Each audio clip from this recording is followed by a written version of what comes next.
20 मार्च 1927 रोजी महामानव डॉक्टर बाबासाहेब आंबेडकर यांनी महाड चौदार तळे इथं ऐतिहासिक सत्याग्रह करून बहुजन समाजाला पाण्याचा हक्क मिळवून दिला.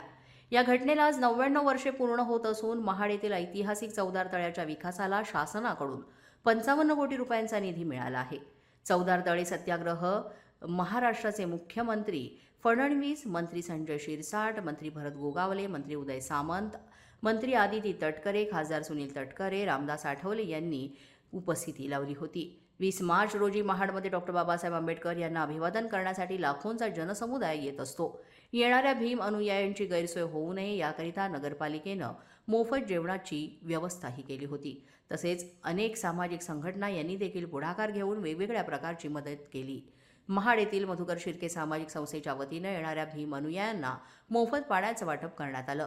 मधुकर शिर्के सामाजिक संस्था नेहमीच एक हात मदतीचा म्हणून प्रत्येक कार्यक्रमाच्या वेळी वेगवेगळ्या पद्धतीची मदत करीत असते. 20 मार्च रोजी महाडमध्ये लाखोंच्या संख्येनं भीम अनुयायी डॉक्टर बाबासाहेब आंबेडकर यांना अभिवादन करण्यासाठी आले होते. डॉक्टर आंबेडकरांनी चौदार तळ्याचा सत्याग्रह करून बहुजनांना पाणी खुलं करून दिलं. पाण्याच्या हक्कासाठी कोणीही वंचित राहू नये याकरिता शिर्के सामाजिक संस्थेकडून दिवसभर पाण्याची सोय करण्यात आली. जागृत महाराष्ट्र न्यूज, रामदास चव्हाण, महाड, रायगड.